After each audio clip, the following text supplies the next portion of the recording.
just to start off a little bit about who CertiKit are, for those that don't know who we are. We're a leading creator of compliance toolkits, and we also provide ISO consultancy services for mainly for ISO 27001, but also for quality and 9001 and various other standards as well.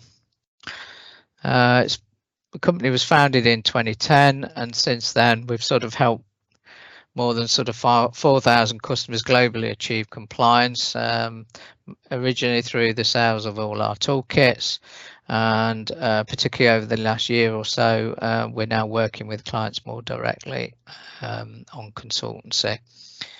And our mission really is to make compliance easy so that more organisations can achieve certification to various standards and benefit from the chosen standard or data protection regulations. Okay, so that's a little bit about CertiKit. Bit about me. I'm responsible for providing internal audit consultancy primarily for 27001 information security management and to new and current CertiKit customers. My other role is really providing guidance and advice when needed to customers who are implementing 27001 and using our 27001 toolkits. I'm a lead 27001 implementer and qualified lead auditor, and I've sort of pretty much gained all my experience over the last 25 years by holding positions in QA with 9001 and over the last sort of 6 years or so in information security management within aerospace, defence and software development sectors.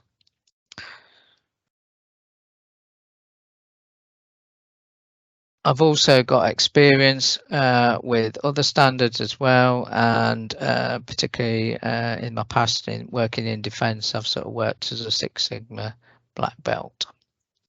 So the agenda for today, what we're going to cover, the main things we're going to touch upon are sort of the audit requirements of the standards. What do the ISO standards actually want?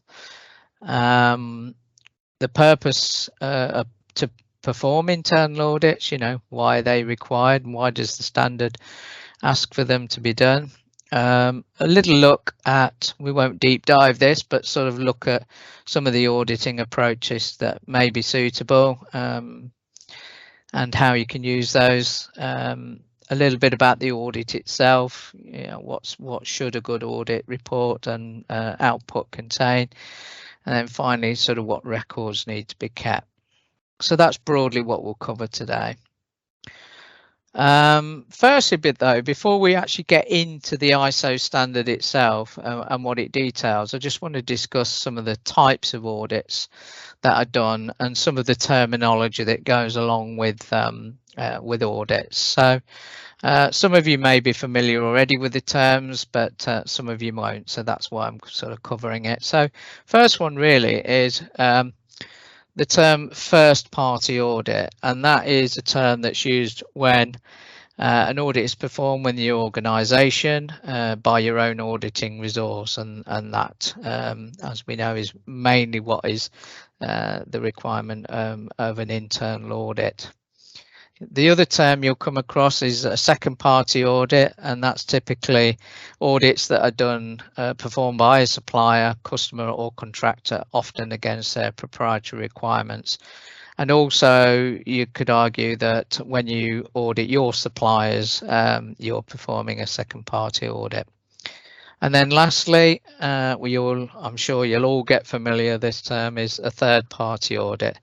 And they're audits that are performed by an independent body, so a registrar such as an assessor against a recognised standard. So anyone that's going to certify to 27001 or any other recognised standard will be the body that will be doing that audit is technically performing a third party audit. Some other terms I just want to briefly cover is the difference between compliance versus conformity. So if we just look really, if you're an organization and you just want to do 27001 but not necessarily get formally certified to it, there are many out there that do actually decide that to do that without actually taking the extra step to a formal certification, because they want some good practice, if you like, to comply with. Basically, the term there is that they're achieving ISO compliance by means of adhering to those requirements. Whereas the word conformity really is a term used to define the fulfillment by a product, process or service of specified requirements. There is another definition of conformity as well, which is acting or behaving in accordance with socially accepted standards, conventions, rules or laws. And then lastly, the process of conformity assessment demonstrates whether a product, service, claim system or person meets the relevant requirements. So such requirements are typically stated in standards, regulations, contract. So conformity assessment is typically what we were just looking at in the previous slide of what your certification body will be doing. However, you will be doing a form of ISO compliance if you choose to not certify. So if we look at the terms conformity and compliance differences as applied to sort of the audit, within the ISO 27001 and the other standards, there's really a clear view that conformity is really where an organisation seeks to meet the requirements of that standard, such as 27001, whereas compliance relates to the situation which the organisation fulfills a compliance obligation or legal requirement. So what this is really saying is that if you're going to basically certify to a standard like 27001, then you're effectively doing a conformity check or conformity audit against the standard, whereas compliance audits you would typically see, for example, in the financial thing, if you get auditors coming in and assessing you against financial regulations, that sort of thing, that tends to be more a compliance type audit. Certification audits therefore are technically conformity audits and are primarily focused on ensuring you have the management system, policies, procedures and records in place. Whereas internal audits, the focus tends to be more of an in-depth look at a conformity to those defined policies and procedures, but can include some compliance checking as well. For many years, I, like many, believe there were key differences in the objectives of external or certification audits than the focus of internal audits. And many times you'll hear people use the term certification audit and compliance audits interchangeably. But looking at the strict definitions, in reality, they are actually based on the same terminology. And the only thing that really differs is the scope and depth of an internal audit versus what is done by a certification audit or third-party audit. So that's a little bit about the terminologies. So let's just have a quick look at the audit, the ISO standards and what they require, and just basically distill those down a bit. So the internal audit requirement itself is a main ISO management system requirement. So you'll find it in clause 9 of most of the standards that use that Annex SL format. So all of the common ones we come across is 9001 quality, 27001, 14000 that use the Annex SL format. So this common requirement is effectively spread across all of these standards. And what is that requirement? So you'll find them in clause 9.2. I apologise if they're in 9.1 or 9.3 of another standard, but generally they're in clause 9. So for 27001 specifically, clause 9.2a and b define the purpose and the objectives of the internal audits. Clause 9.2c is all about setting expectations on how internal audits are planned and tracked. Clause 9.2 D and E sets the expectations on the auditors and the competency of the auditors. And then clause 9.2 F and G really defines what the outputs of the audit process should be and the records that should be kept. So they're the main requirements that we're trying to satisfy by internal audits. So let's just look at what the ISO standards want from an internal audit program. Firstly, we'll just quickly go through what the ISO standard actually says.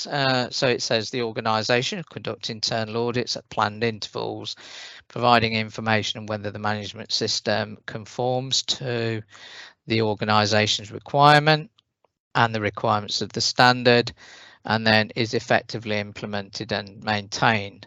So what does that actually mean? So what is the purpose? So is the organisation conforming and operate its defined process and procedures? That's basically saying, are you doing what you say you do? And then the second point really is down to the requirements of the international standard. Well, hopefully, if you're doing an implementation of any standard, 27001 or whatever, the majority of the work to actually address meeting the requirements of the standard, you would hope will have been done in the implementation stages, because that's all about ensuring that your management system addresses the requirements. However, there is a need for organisations to demonstrate in their internal audits what coverage of the standards, i.e. what areas you're auditing, as well as judging if those requirements are truly satisfied by a particular process. So you can see there really that's a mixture of looking at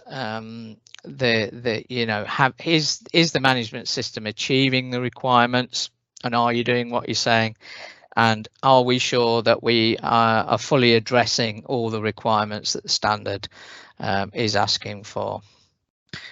So note as well that many guidance documents are available, and despite the many guidance documents that are available and dedicated training that people receive, the standard can often be open for interpretation. So audit should really look to assure that the standard requirements are covered, and this is to a large extent what the external audits aim to achieve, but cannot be totally relied on to do so. So remember, external audits don't really have the same luxury of time, and as they tend to be a sample as well, they can often miss things. Also, a point to note is that the point where it says effectively implemented and maintained. So this is really about ascertaining how well the organisation is following the defined process. Can the auditor see repeatability in the way processes are used? Is the process suitable and workable by the people who work to it? And if not, why not? So I like to summarise internal audits as a way of checking really the health of your management system, the way it's operating, the wealth of the business, i.e. is it wasting time, effort and cash on running inefficient processes, and then in addition to the health and wealth of the management system, it's about the strength of the management system. Is it robust, and is it coping with and adapting to changes in the business, and are improvements needed to restore health? So they're really what I believe are the core elements of what an internal audit is trying to achieve in order to satisfy the clause 9.2 A and B requirements. Audit planning. So the standard says the organisation shall plan, establish, implement, maintain an audit program. So that is self-explanatory really, but the extent of the audit program and the complexity of that audit program can be heavily influenced by size of the organisation, the complexity and risks associated with the organisation's process. And then the program is also driven by the need to address the earlier point, which I was talking about in 9.2a, to confirm that the organisation is meeting the requirements defined. So it wouldn't really be an effective program if you miss large areas of the processes or the standard, i.e. have gaps that never get audited. So that's really why the standard talks very carefully here about, planning, establish and maintaining an audit program, and looking at very clearly the consideration of the importance of the processes concerned and the results of previous audits. Then lastly, point D, audit criteria and scope. That's really about indicating that each audit should have really clearly defined objectives, i.e. the criteria, and the scope of the activities that will be addressed in that particular audit. So fairly self-explanatory, that one. Auditor selection. So this is where point E talks about selecting auditors and conducting audits and ensure objectivity and impartiality of the audit process. And this ties very nicely in as I progress through the points here. Let me just read them out quickly. Ensuring the results of the audits are reported and retaining documenting information. But if we go back to point E about selecting auditors and conducting audits, it ties quite strongly into clause 7 of the standard, which is talking about the necessary competence of persons doing work under its control and ensuring the persons are competent on the basis of education, training and experience. So as an example, most organizations would train auditors in auditing technique, from checklist planning or interviewing technique and reporting and writing. However, if during the audit or any processes really where questions or queries over the conformance of the standard, you do need someone in the business that has knowledge and experience to advise on both the implementation and interpretation of the standard. So basically this is saying someone needs to be accountable for the audit program. And what do we mean by responsibility versus accountability? So responsibility, that can be assigned to a number of auditors. If you've got say an internal audit team, you can make the responsibility of doing certain audits the duty of someone to carry out the task of doing the audits and writing them up. However, the accountability really is what happens after something has happened. Accountability is therefore concerned with the consequences. So someone does need to manage the audit program, be accountable if the audits are not being done on time, and be accountable if the audits themselves are not not up to the right standards.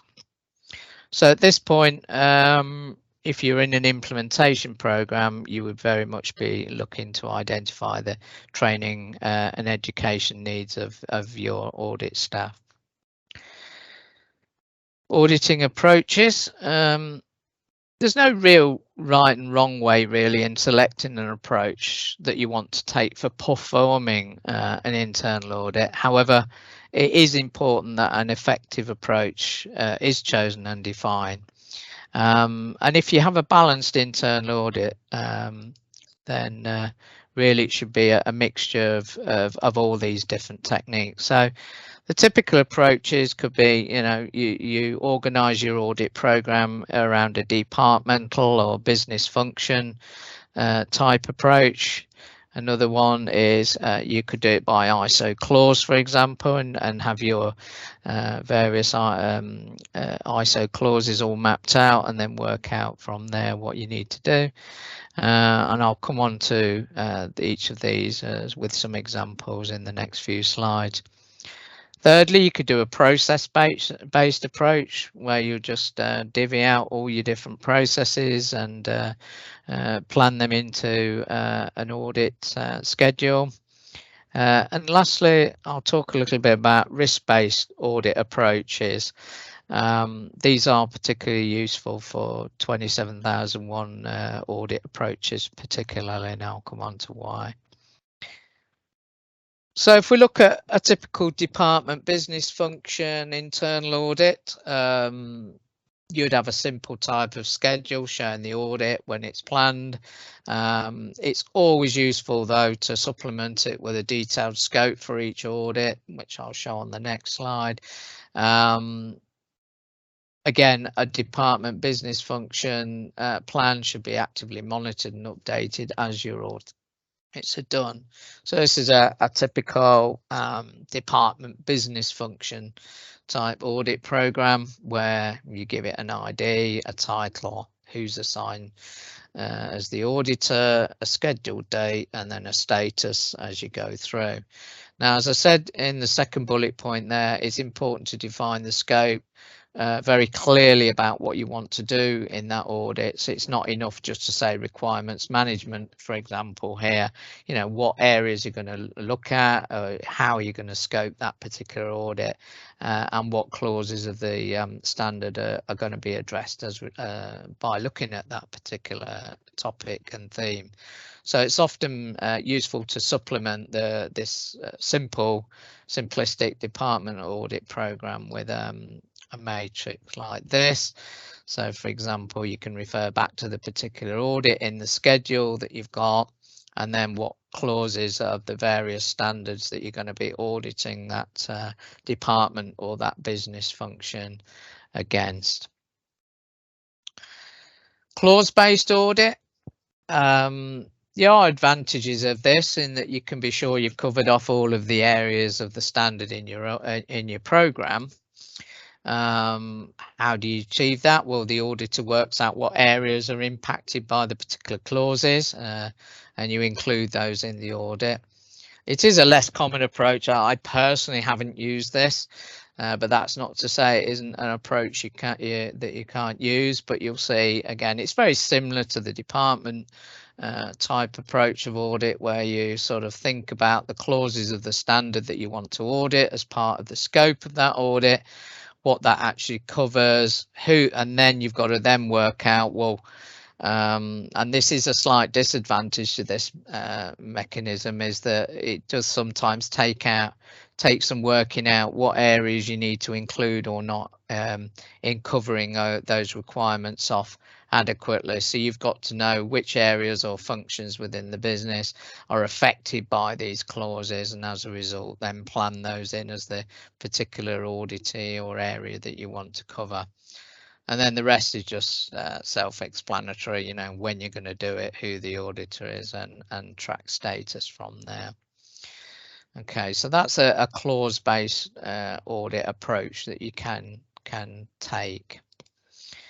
Next one is a process audit, and this really is about examination of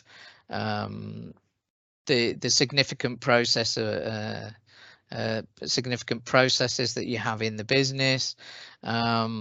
This really is relevant where you do have and most of the standards nowadays do drive you down a path of understanding what your business processes are and how they relate and fit into the overall business approach.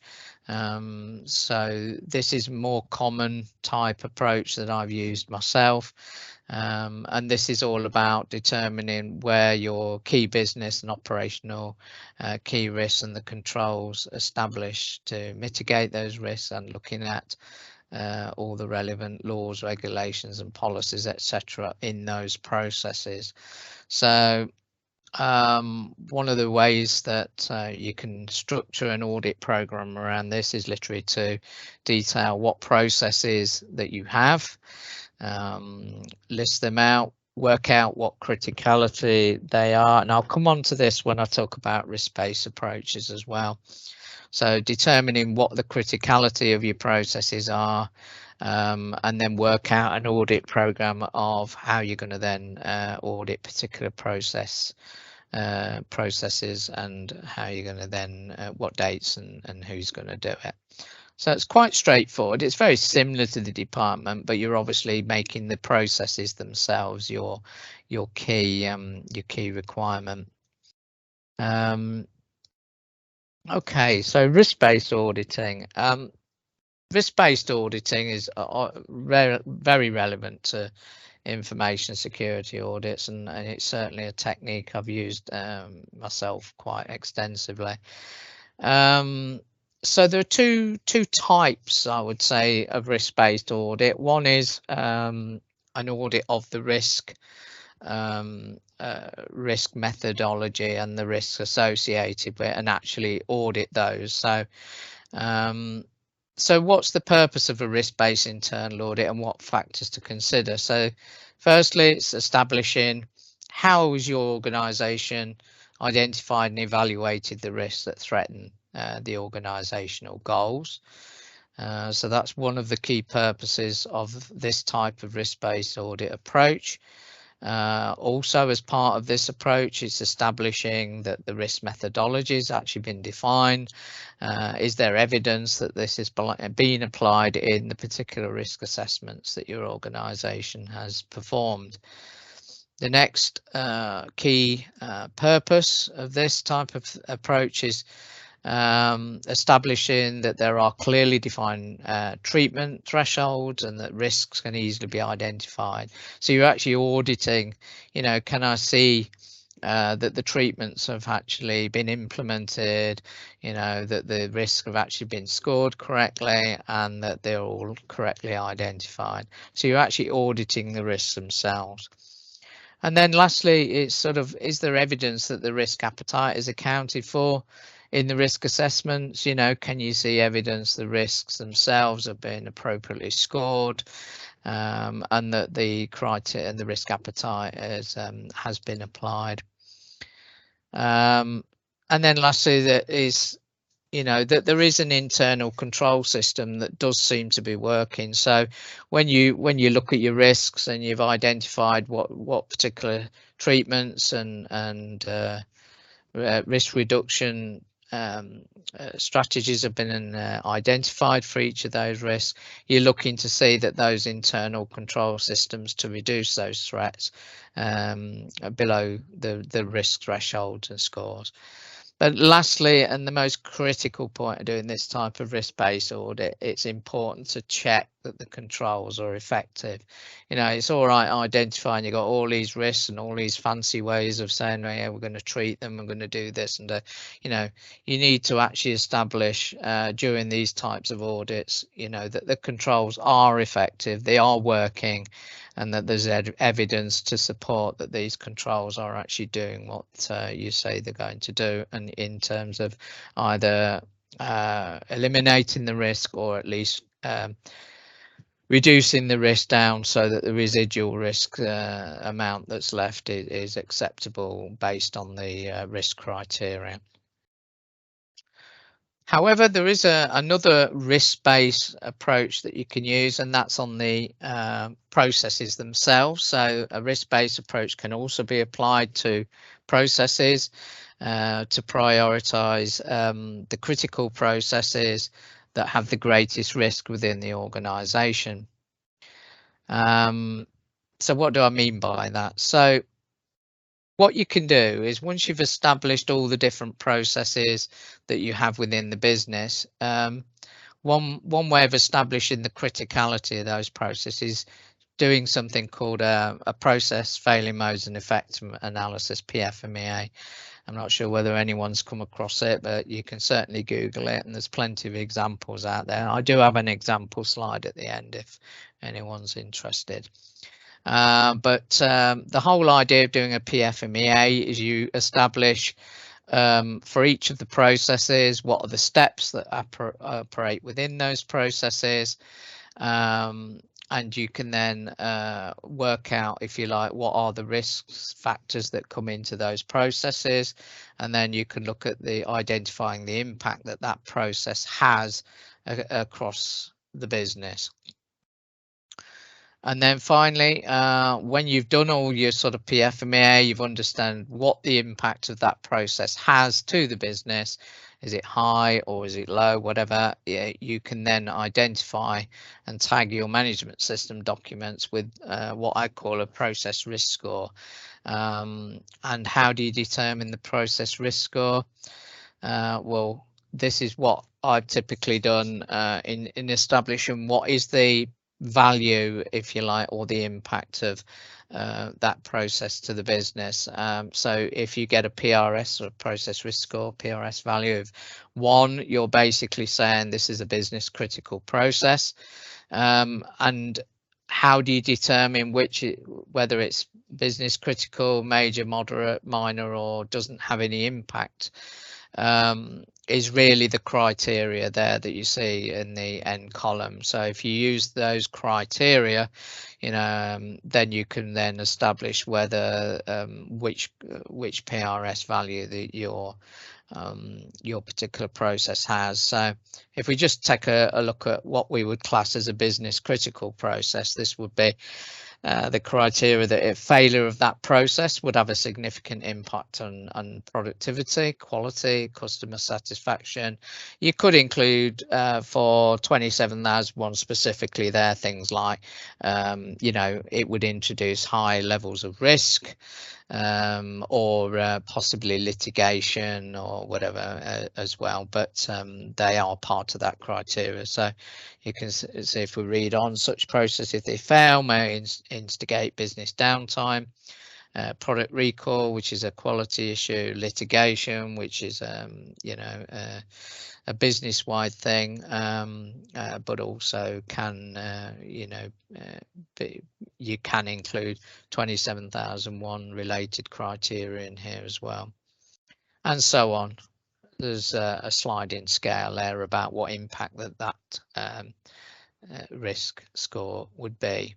So once you've determined that, you can then use that to determine a risk schedule. So your audit frequency, for example, then could be tailored around the risk score. So for example, if you've got a PRS score of 1, which is business critical, you may target to do audits on that every 6 months. It's up to your organization to determine what that target frequency is or would likely to be, but you can establish that as part of your audit criteria within your management system, your audit procedures.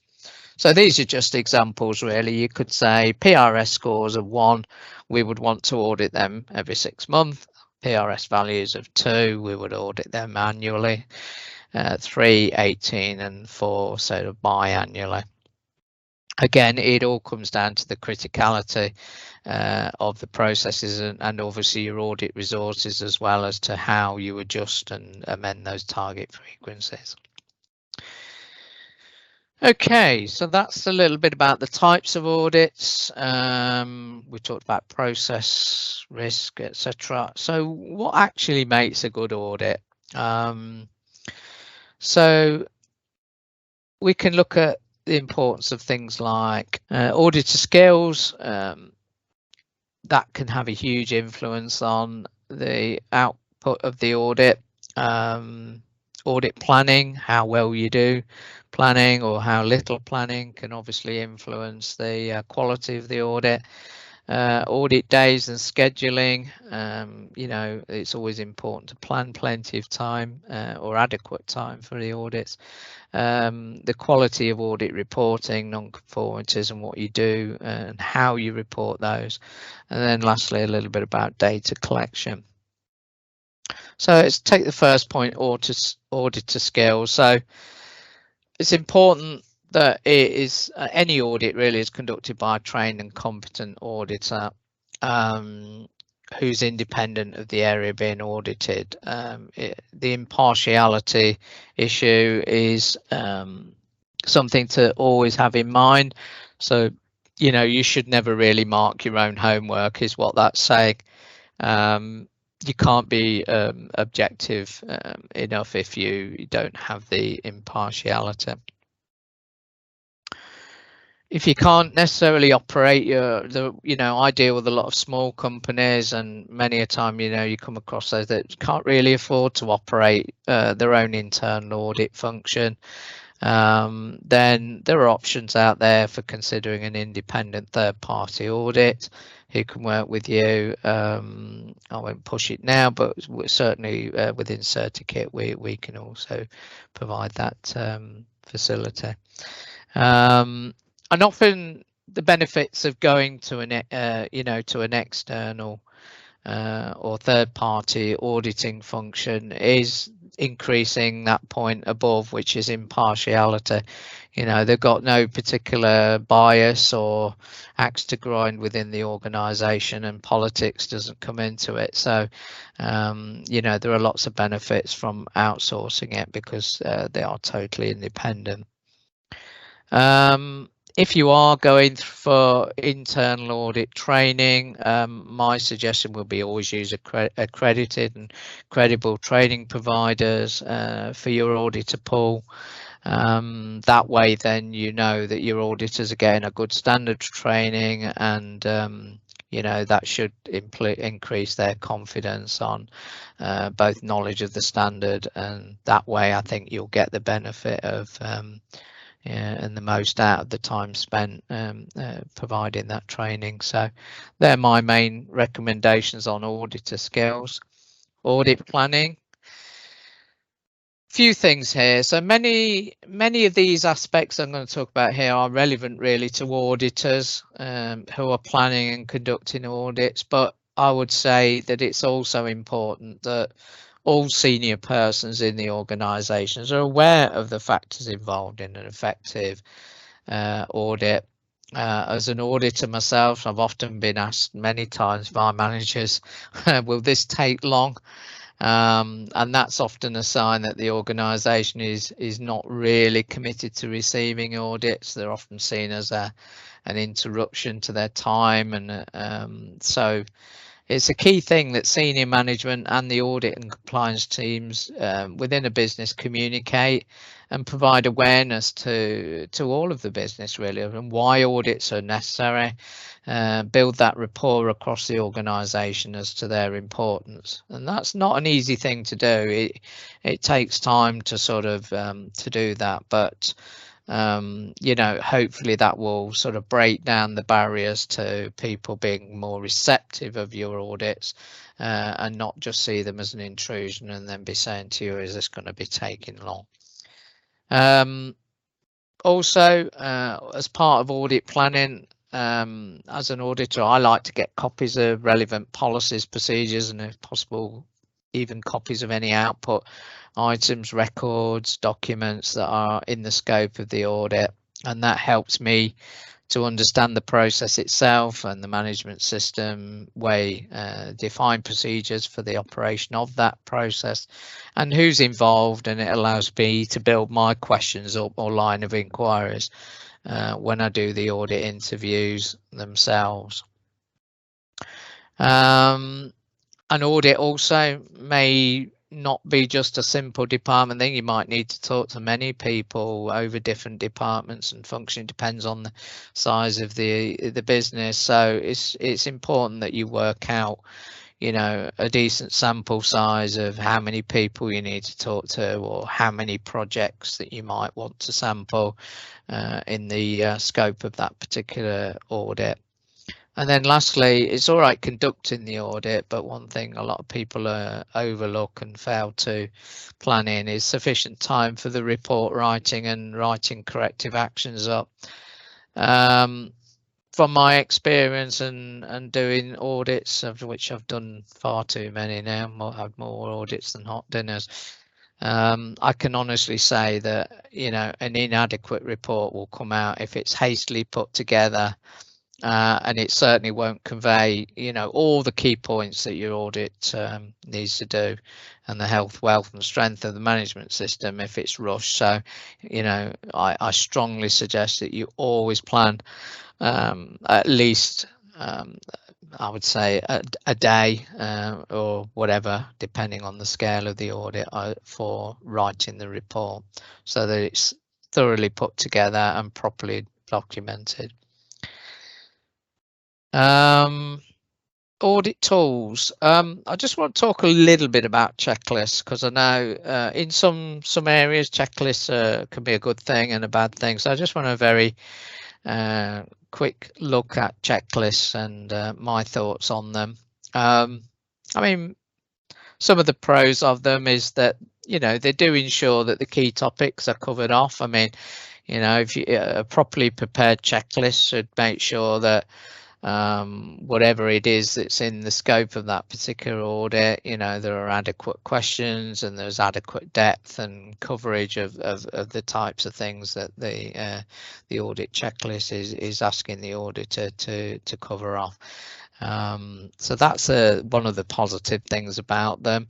Another thing, it can allow the audit to be kept to a schedule, because you can see, well, I've got X number of questions and I can sort of factor in, I don't know, 2 minutes a question or whatever, and therefore I know that my audit's going to take X amount of time. So that's probably one of the pros of them. Another pro of using checklists is that can be provided to the auditee ahead of time to allow them to do some prep. Sometimes, though, that can be equally a con of using checklists, because you can give the game away a little bit to the auditee about what you're actually going to be asking, and they can sort of say, right, okay, I know I'm not quite so good here, and start, I'm not saying you do, but it is an opportunity for auditees to sort of doctor the outputs and of things that you're going to present. It puts them less on the spot. Another pro of checklists is they can be used as a basis for planning future audits, because you can say, well, these, when we last did that audit, we looked at these areas, so, you know, do we want to just ask those same things again, or do we want to, you know, ask a different line of inquiry?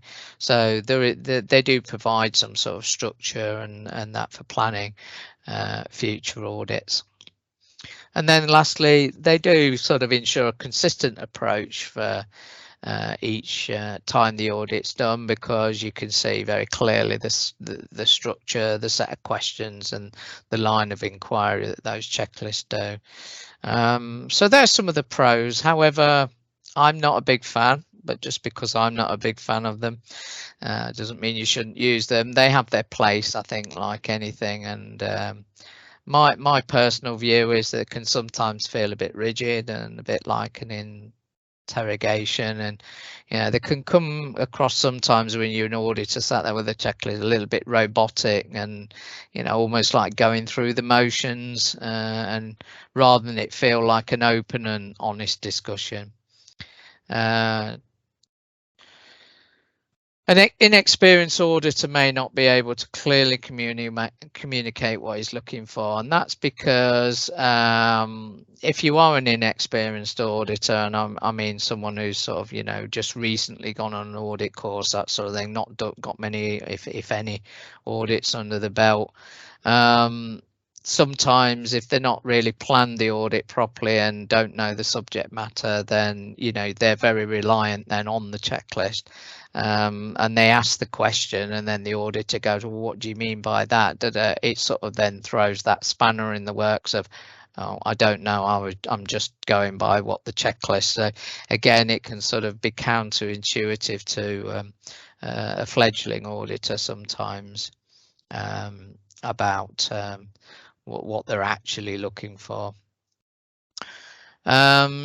Checklists can be restricted if you use as the auditor's only support mechanism. What we really mean by this is that a competent auditor should be knowledgeable about what they're auditing, especially if questions arise during the audit, or someone said, well, what do you mean by that?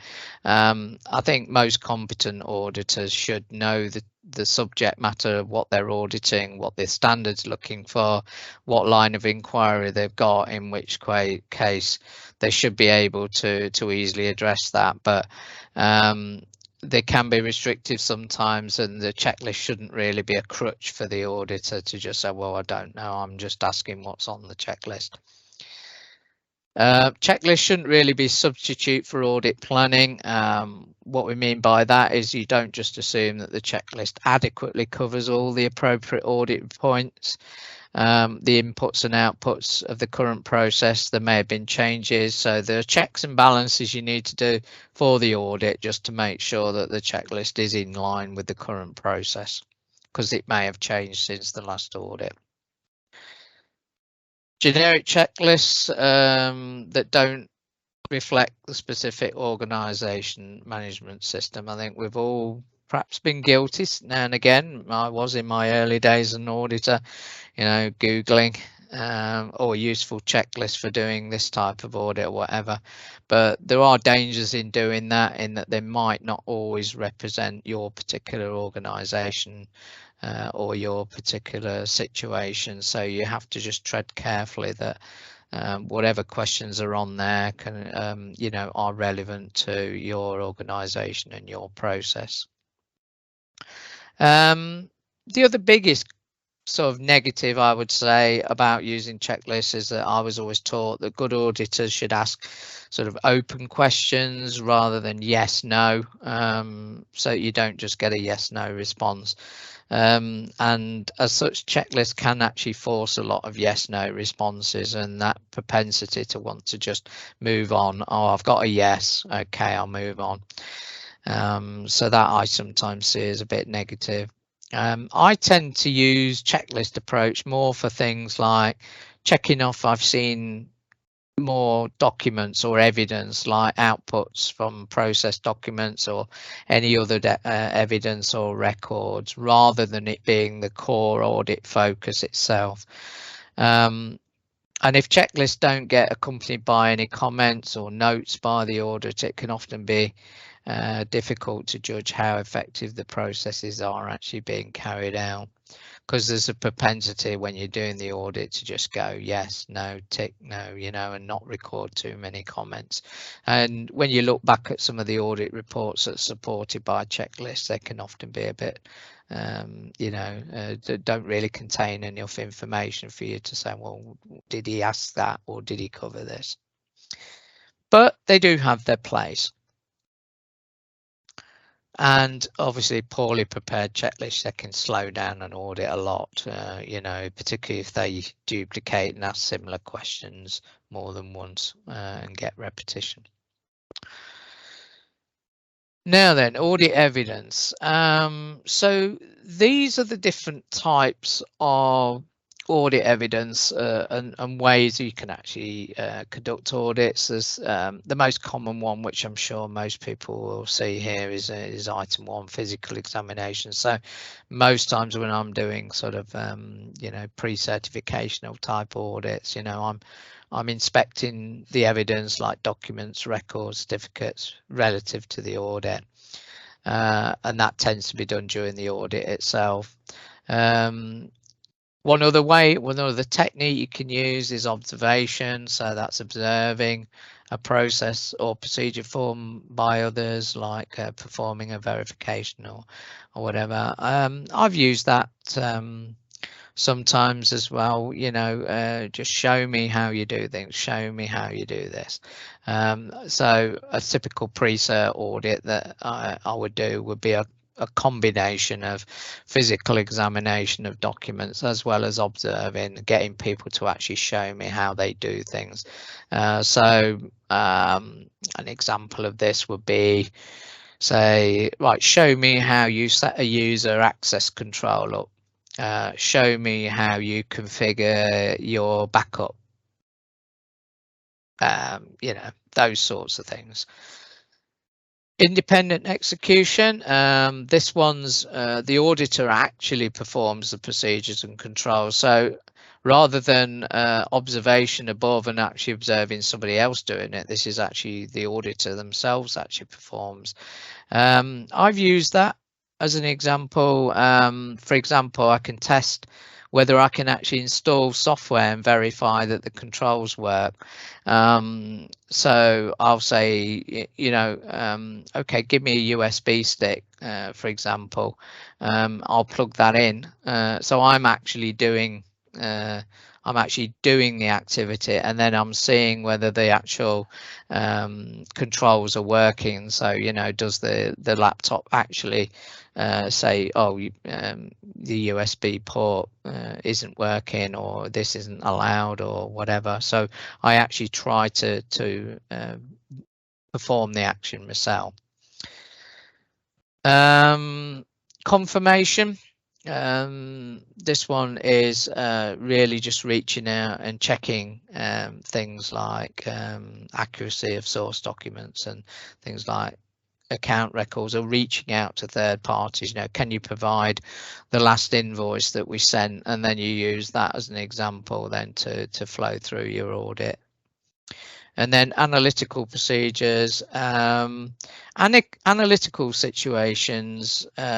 This one can be useful in ISO 27001 and risk type audits, because you can, use analytical situations like trends or events, and they can actually be the triggers to conduct an internal audit. So, for example, we've had a high number of incidents, so that analytical analysis of data of the number of incidents is the trigger then that we're going to now conduct an internal audit. So we're now going to investigate this and look into why that event or situation led to that particular trend.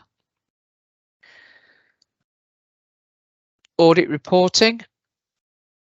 I think the key thing with audit reporting is to ensure consistency and a defined structure, really, that within the business that readers will become familiar with. It's advised really that the management system itself has a defined template that all auditors use. That way then it becomes familiar.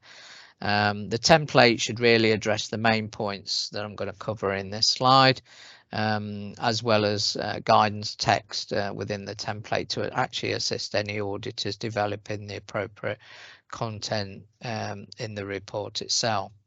So what should a good audit report have? It should always have a good executive summary at the beginning, outlines the strengths and weaknesses of the process, and a balanced view of the health of the management system. The auditor should always be looking to provide a concise, factual and easy to read report, and that should also include numbers and details of any audit findings on the first page. So, you know, don't have senior management going right to the end of a 10-page report just to find what they really are interested in is, well, what are the key things that you found, you know, and how many things did you find? So it's often useful to have a summary type thing on the front page, which includes the number of non-conformities, that sort of thing, and then they can then judge how far they want to read into the rest of it about what the issues were. Auditors should always confirm any audit findings and non-conformities before you distribute the audit report. There's nothing more embarrassing than raising audit findings only to find out that the auditee has got an objection to a particular issue or that you've found. Your report should always categorize between non-conformities, the different types, you know, observations, and make it clear you know, where management attention needs to be, where things need fixing immediately versus things that can be put off for later. You know, non-conformance statements need to be concise and directly refer to the standard requirement and the internal procedures found deficient, and make sure that, again, in any audit report, the last point is make sure you have hard evidence that the findings are good and that they're attached and referenced. So if you follow these points, I think you know most audits should have a fairly balanced report and you know, a good readable thing that management can then use.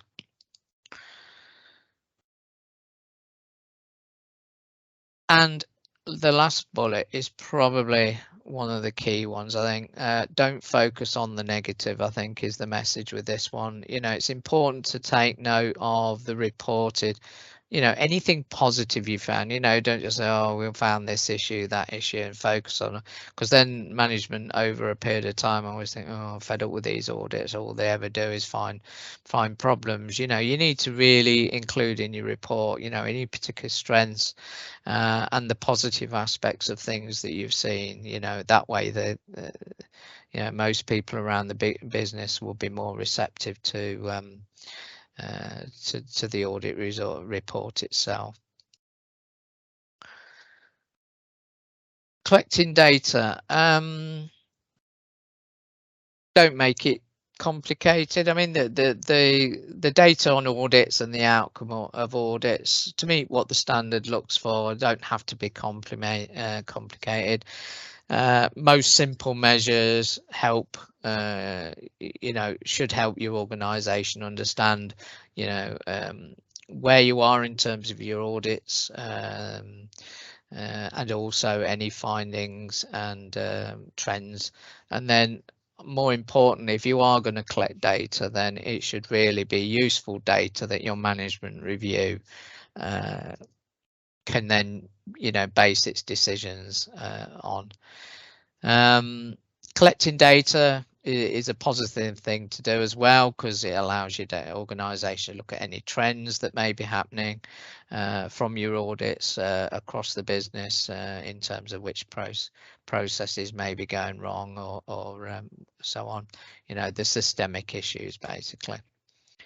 Good thing about collecting any sort of KPIs and measures, it allows before and after comparisons to be made on improving. So these are the number of incidents we've had, or these are the number of problems we've got in these areas. We've now initiated corrective actions or improvements on things, and you can actually then see if you're actually improving. But the last bullet is really a message to all, and for my advice is only collect data on what you need, and don't overburden staff or create systems to collect masses of data that will never be analysed. As an auditor, I see this quite a lot, and I would recommend that I would certainly raise non-conformities on companies that don't seem to, well, they have a lot of data, but they don't seem to do anything with it or don't analyse it. Less is more. So that's really it. So how can we help you? I mentioned at the beginning that we are CertiKit or a toolkit developer.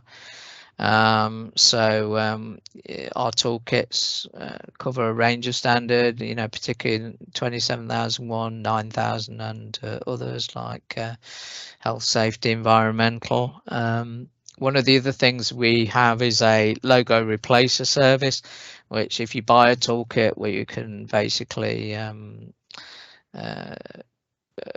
tailor that template with all your branding and that within it. So if you want to personalize your toolkit with all your corporate branding, then that is something that can be purchased as well when we sell our toolkits. ISO consultancy, this is what myself and my colleague are predominantly involved in. So although our toolkits are designed to be used without needing too much in the way of additional consultancy, sometimes our customers find a bit of extra help is useful because of time constraints or lack of resource, whatever. So the benefit here is that you can tap into our knowledge and expertise of implementation of all various ISO standards. One last service we can offer as well is internal auditing, and I was saying earlier that not every organisation has the capacity or the resource to have a compliance or QA or audit department. So CertiKit we offer both full pre-certification audits and an ongoing internal audit program for you if you so wish. And we can assist you in developing an audit schedule and performing audits on your behalf. Okay, so that's a little bit about how CertiKit can sort of help you. So that's the end of the formal webinar slides.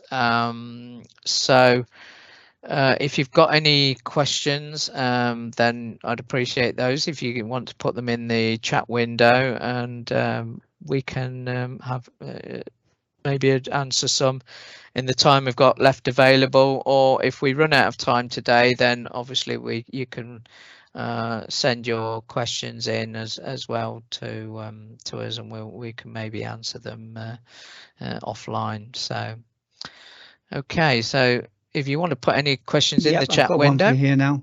Yep. One from Bethany. She wants to know, what's the best method to undertake internal auditing of secure development when you are not an IT person? Secure development. Right. Okay. I think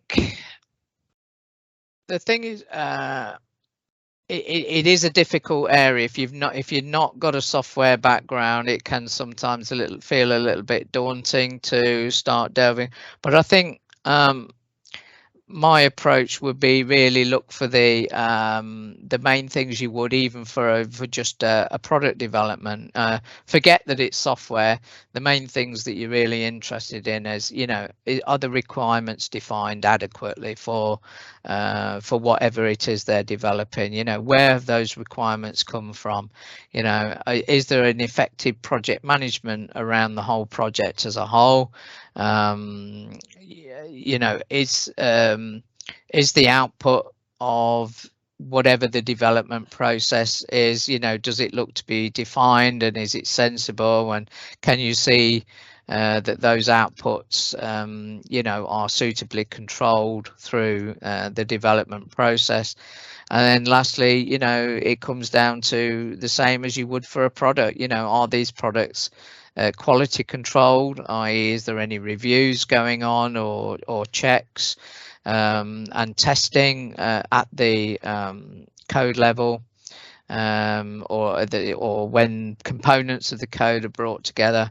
And then lastly, is the outputs of the process validated, and can you see evidence of test reports and validation reports? So if you keep it to the same sort of level as you would for a product, but not get too tied up necessarily in the technical aspects of software development, you should be fine.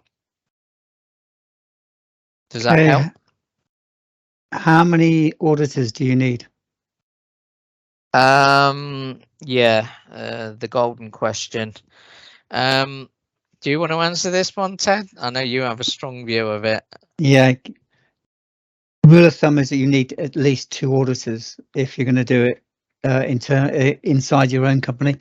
The reason you have to have 2, and they've got to come from different departments, they can't be from the same department, is because, as Jerry said in the webinar, you've got to be independent of that department to be able to audit it. So if you've got one from operations and then one from finance, operations can audit the finance side and finance can audit operations, and then the pair of them can audit the rest of the system. So a minimum of 2, but you also need effectively to have a lead auditor. Really, a lead auditor. You could have one of the auditors as a lead auditor as well as an auditor, but a lead auditor is the person responsible for setting up the audit schedule, the scope, for checking the audit reports before they go out, for helping and guiding the auditors during their audits, etc. So minimum of 2, and effectively you should really have a lead auditor as well. And for Charmaine, the answer is 3. Charmaine asks, how many auditors do you need to change a light bulb? 3. Right, okay. Yeah. 1 to change it, and 2 to assess them and audit them while doing it. That's a good one. Yeah. But yeah. I've got a serious question though from Charmaine. Are there penalties, non-compliances for not having 2 auditors? No. No, but you remember this slide I said earlier on where you need someone who's ultimately accountable for the audit schedule and the audit program, and that would effectively what Ted just mentioned, the lead auditor, someone who can manage the whole program. I think I have been in this situation where I have actually had been forced down the avenue of not having independence. However, what I've done is I've tried to document very clearly the criteria as part of that audit, and I've declared that actually as part of the scope and in the actual report itself. And what I've then done is I've said, you know, I will try then to further check, put checks and balances into the fact that I've not been totally independent of the process by using your third-party auditor. I mean, at the end of the day, you're paying your third-party auditors a lot of good money, you know, for coming in and doing your assessment. So you should be able to have some confirmation from them that you know, that your audits have been performed fairly impartially, even if you've self-audited. I think sometimes it's unavoidable, but as Ted said earlier, I think it is recommended you try and have at least one lead auditor who's accountable for it, and then at least another internally audit trained person that can then basically perform you know, checks and balances on so that you're not self-auditing. Got another one from Bethany. In 27001, internal auditing of monitoring of logs, what evidence would you expect to see of log review? Log review, simple as that. I mean, you know, if systems are generating logs, there should be a record somewhere. If the process says, you know, that access logs are audited and reviewed, then all you're looking for at that point is to see evidence of who is supposed to review those logs. Is it the IT manager or IT technician or whatever? How frequently are they monitoring those logs, and can we see a record that they've actually done it? So it could be a piece of paper, or it could be an entry in a system or something or other, but somewhere there should be a auditable record to show that the logs that that are generated have actually been inspected and checked, if that's what your procedure and that requires. Another one, Charmaine. We don't have two internal auditors. He's been training accredited course, but we do have an ISO 27001 InfoSec lead, the internal auditor, but the lead won't be involved in the auditing activity. Also, we have an external auditor scheduled for certification. Hopefully this is okay. Yeah, I think it sounds to me like it'd be nice if whoever's the IS responsible person could at least step in and do some audits. They could go through some very simple training, you know, audit training, just so that they can basically you know, pick up the slack with regards to audits that you know, the main auditor's not doing. But yeah, if you've got a third party audit coming in as well, then you can maybe get them to focus on checking certain things. Yeah, I will point out that the ISO standards does not state that the auditors have to have accreditation. No. Therefore, what I've seen in some companies is that they send one person on an auditor's course, learns the business, and then they come back, do some audits, and then they train up somebody beside them to do it. Yeah. So you get two for the price of one. But they don't have to be certified auditors to do an ISO audit. A bit different from financial audits where you do have to have certification, but ISO doesn't say they have to be certified. Okay. So any more? No, I think that's it. Good. Oh, I'll just move on a slide. Final question. Go on then. Do you have a list of entry and exit criteria for each stage of the audit, i.e. gap analysis, stage 1, stage 2?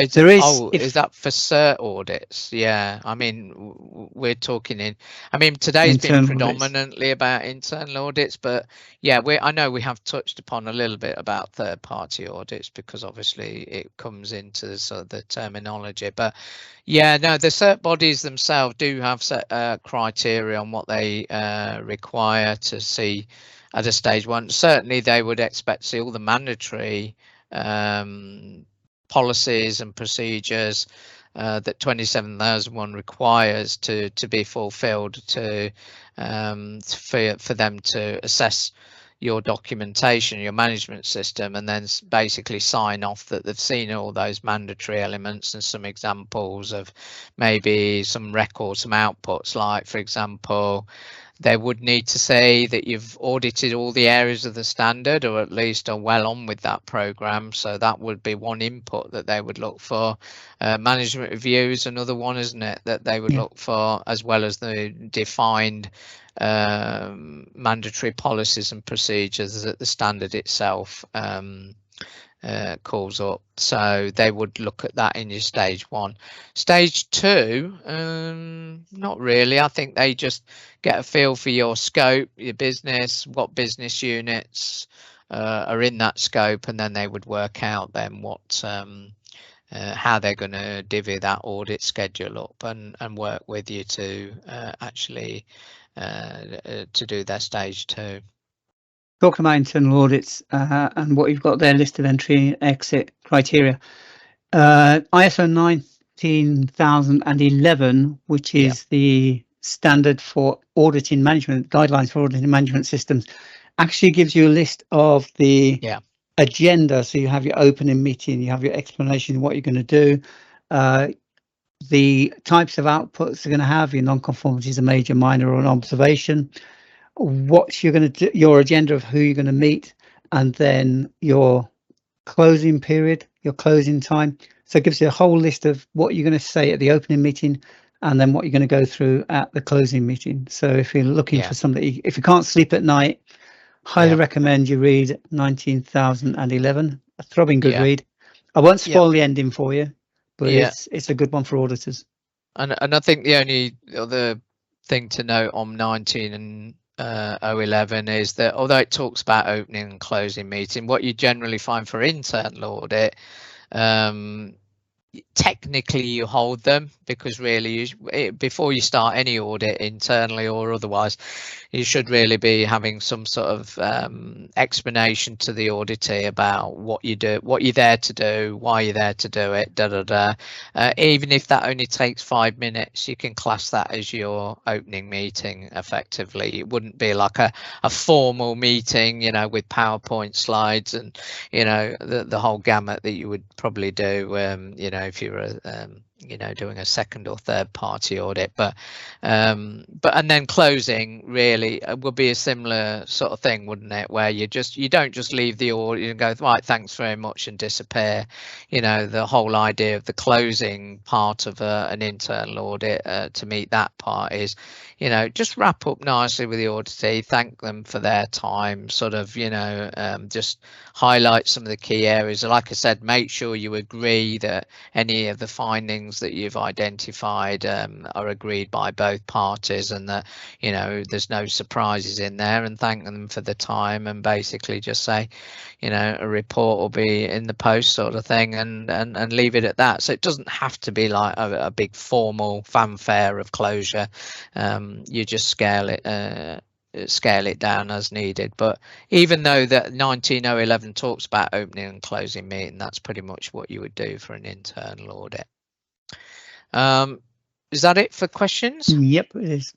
Okay, I just want to quickly, before we sign off, this is an example that I was talking about of how you would do a PFMEA, or what a PFMEA looks like. So this is looking at a particular process, and it looks at the steps of the process and what the inputs of those process and how it could go wrong. So that's what the failure modes are. So basically it's a little bit like a risk assessment, but you're looking at the process steps themselves.